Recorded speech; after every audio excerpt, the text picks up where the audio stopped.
Good afternoon. We're going to talk today about energy.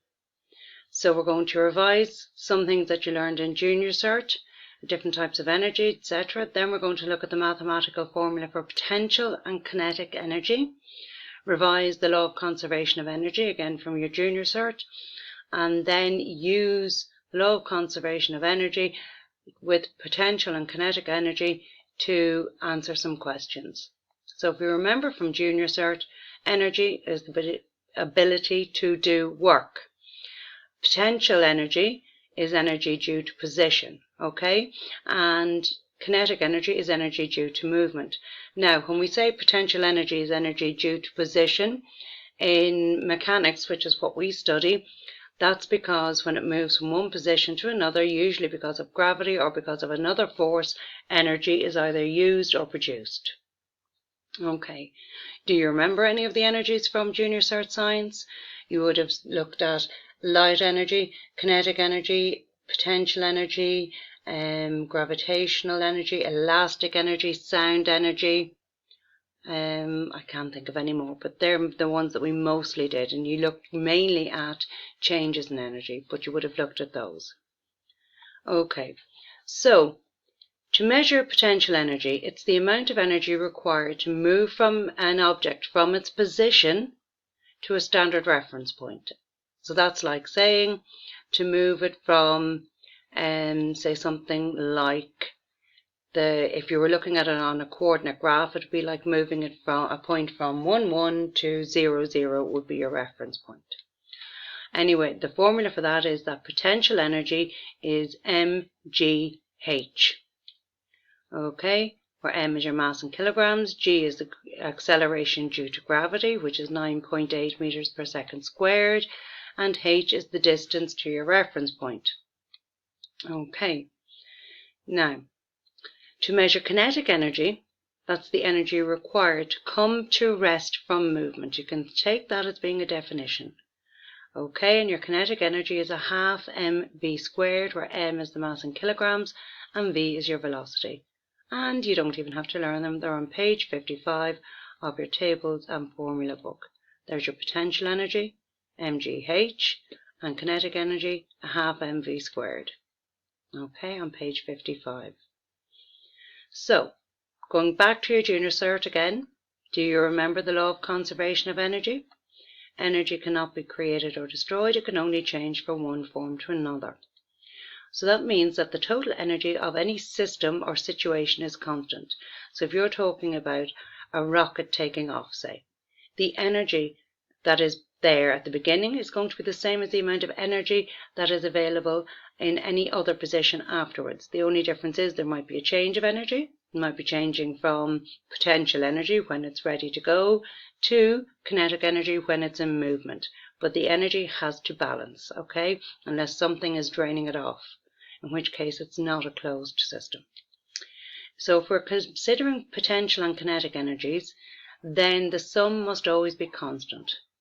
Okay, the total amount of energy remains unchanged, which is exactly what we've just said. And mathematically, we're saying that, I'm going to change that there to a h because that's what's in the tables and formula book. mgh is equal to half plus a half mv squared is constant. Okay, that means that the total energy in a system remains unchanged. So, very simply, let's start looking at a couple of examples. We have our first example here. We have a spaceship of mass 2 tons fires a rocket that speeds it up from 500 meters per second to 600 meters per second. Find the work done. Okay, so the work done, remember, what is work or what is energy? It's the ability to do work. So if we're looking at the work done, we want to look at the amount of energy that is produced or the amount of energy that is needed to cause that change. So what we can do is we can calculate the initial kinetic energy and the final kinetic energy. We can find the difference and that gives us the work done. So the initial kinetic energy, that's our formula, a half mv squared. I need to make that squared. Let me see. Squared, half mv squared. Okay, make this one squared as well. So we can say initially half mv squared is equal to a half our m, which is our mass, so that's 2 tons. And remember, it has to be in kilograms, so that's 2,000 kilograms, times the velocity squared, so that's 500 meters per second squared. And that, when you multiply it out, gives you 250 million. Okay, joules. I should put in joules there. Let's be correct. Then your final kinetic energy, it's a half, and your mass is the same, but the final velocity is 600 meters per second. So that's squared, and that gives us 360 million joules. So if we look at change, that little symbol there, you might have seen it in maths either. That means the change in energy is we take them away, and that gives us 110 million joules. So that is the work done. Okay. Now, a painter on top of a 10-meter ladder pulls up a 2-kilogram pot of paint by means of a rope. Find the work done and find the power output if it took 7 seconds. In this case, the work done is the same as the potential energy because the paint is being lifted. So it's the paint isn't causing any. The paint is being moved. It doesn't have kinetic energy. It's not moving. It is being moved. So it's potential energy, not kinetic energy. We have to look at the work. Work is force times distance. So it's the weight times the height, same thing. So weight, remember, is the force of gravity on a mass, and distance and height are the same thing.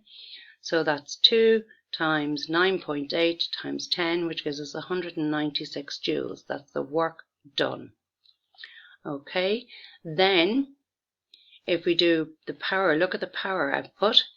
Work divided by time, that's 196 joules, divided by 7 seconds, and that gives us 28 watts.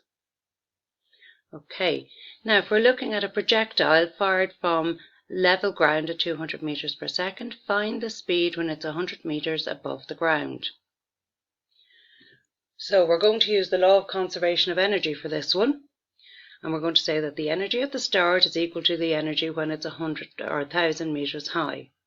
So our initial height is 0, and the initial speed is 200 meters per second. That's from the question.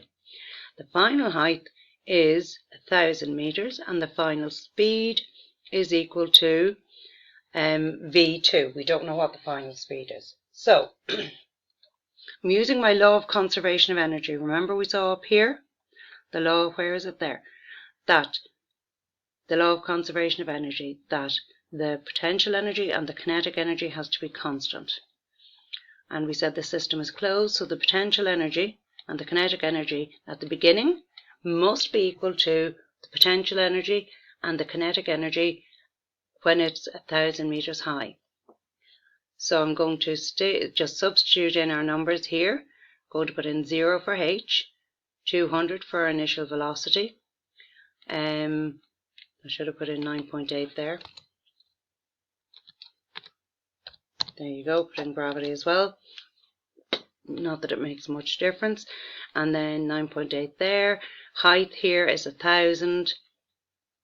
And I don't know what my final velocity is because I haven't got that yet. And then I can work that out. And if I get that 0, because multiplied by 0, this gives me 20,000 meters. And multiply this and I get 9,800 meters plus a half mv2 squared. Okay, so then I can manipulate that around and get a square root, and I get that the velocity is actually 142.83 meters per second. Now, next example, a swing when at its lowest point is 1 meter above the ground. A girl sits in it. At its highest point it's 2 meters above the ground.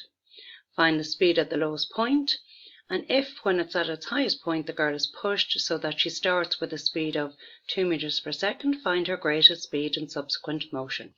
Okay, let's have a look at the situation. So this is the situation. we have a situation where, oh my goodness.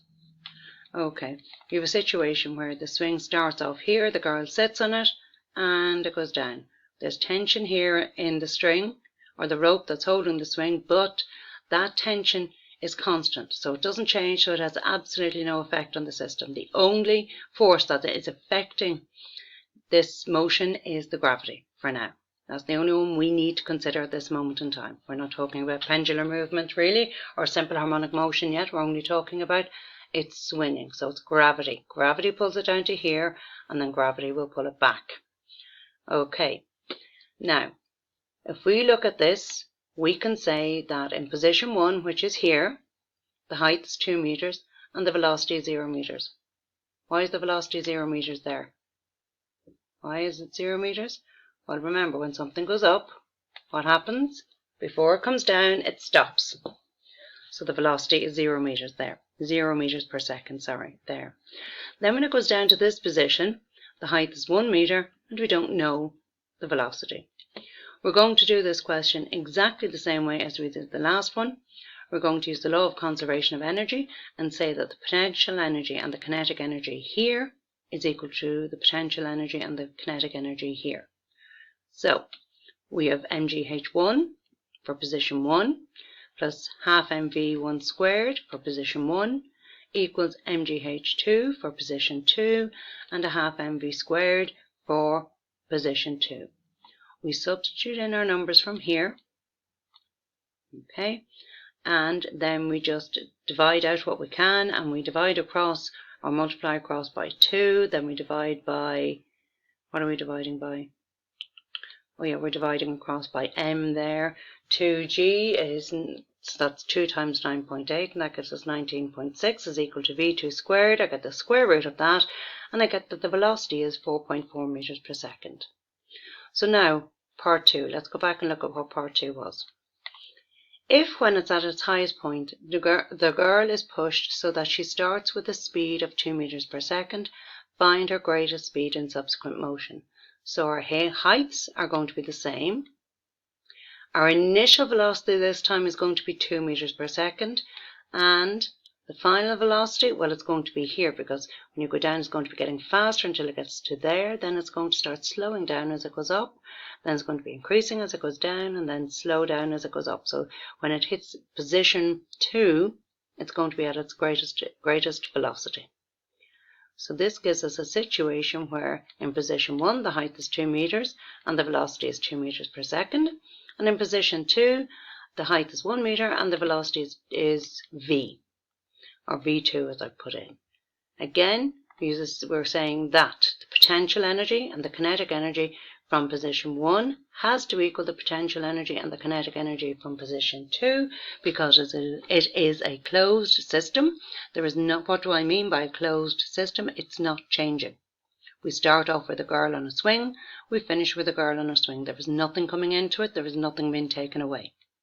So it's a closed system. We're looking at that in isolation.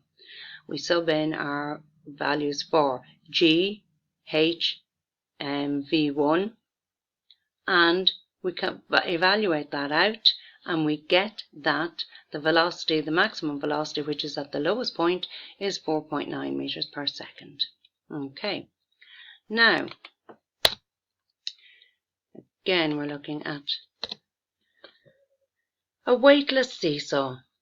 Okay, I might have to do this on a separate video, I think I will.